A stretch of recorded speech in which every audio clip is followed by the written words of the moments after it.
Hello guys and welcome to my channel. We're here to talk about the masterpiece dropped by Oda this week. And wow, what an amazing chapter. I think every One Piece fan should have enjoyed this one since we got to see the GOAT himself, Shanks.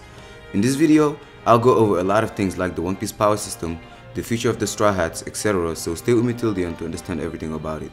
Let's get started. This chapter brings an end to an old debate that has been going over and over without both sides agreeing with the other. What ended this debate is the fact that we got Ryokugyu in Wano with the main goal of capturing Luffy. He wanted to fight and defeat the whole alliance by himself.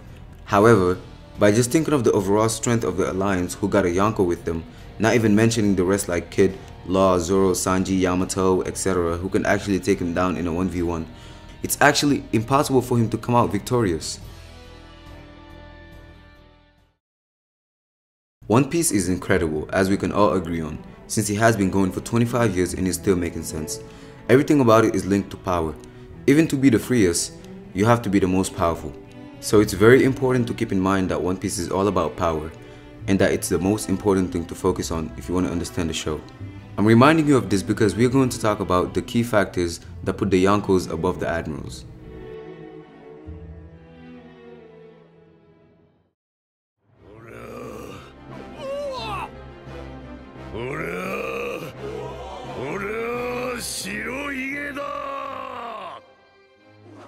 First is the balance. I think you have to question yourself on why Whitebeard decided to go to Marineford. He went there because he knew some of his commanders could actually take on the Admirals. And there is no way he's going to Marineford facing 5 to 6 Yonko levels thinking he can win. Plus the Marines had way more people. Whitebeard would never risk the lives of his family just to get one of them back. He was ready to die of course, but just because of that doesn't mean that he's the only one that needs to fight. One example would be Whitebeard telling Ace that he can't defeat Kaido, but then looks at Jozu and tells him that you can handle Aokiji. How can you explain that? And in both cases, it's about one of his family. The powers in One Piece are keeping a certain balance because the Yonkos are not allied.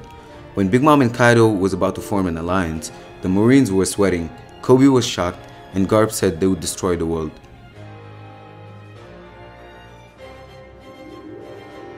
Now that all this is said, let's go into the details of the chapter.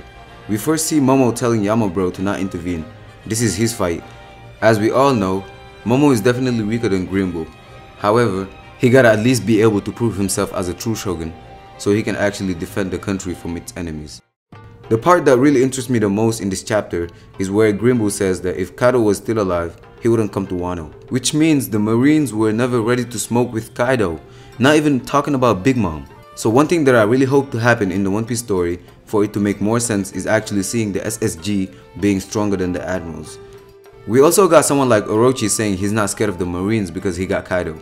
As we all know then, Kaido is beating Green Bull 10 out of 10 times if they fought, and the Yonkos are all proven to be relatives, so Yonkos are superior to Admirals. Marine forces equal to one Yonko crew, and all Yonko crews are relatives, which means that if one side attacks the other, they're going to suffer losses, so they're all never gonna attack the other. As we also saw in Marineford, Momonga was begging for Hancock to come, and now the best thing to do here is to ask yourself why. Because they needed the warlords to have the edge. It's just as simple as that. So now think about Momo, who's still 8 in his head and doing this much damage to an admiral. He really got a huge potential. This is why I also want to point out the personality of the admiral.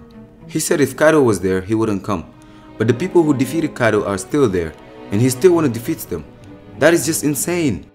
Anyways, at the end of the chapter, we get to see Green Bull, who immediately stops fighting and went back to his base form because he's feeling a conqueror's haki. Shanks is here, finally, using his powers. This guy was kilometers away from Green Bull on his ship and sent a conqueror's pressure on him. He was sweating and felt it really bad, and Shanks wasn't even close to him. This just shows the gap between the Admirals and the Yonkos. They are definitely in different tiers. And everything about Shanks' conqueror's haki happened just like I told you in my last video. If his conquerors was strong enough to damage a ship, then he can seriously touch a human body without even lifting a finger. When he releases his conquerors, he can strike his opponent's mentals, which can be seen with when he stopped Akainu, or here by Green Bull. Just imagine Shanks being a bit closer to him. I also want to point out the reason why King and Queen lost to Green Bull. Many people say they were with 100% of their powers, which really doesn't make sense. First of all, they lost to the Alliance, and second, they're in prison, which means they're all prisoners. It's just as simple as that. Plus people also forgot that King lost his right wing and Queen lost his arm. These guys were definitely not 100% when they fought Green Bull. Another thing that actually debunks the Green Bull case was the fact that even the heroes were still recovering. They're the ones who have doctors around them, and also we can see bandages, so that idea don't make sense. It's really important to go through all these details, because if he was able to destroy the two commanders alone, then the Marines would destroy any Yonko crew easily. It's just as simple as that.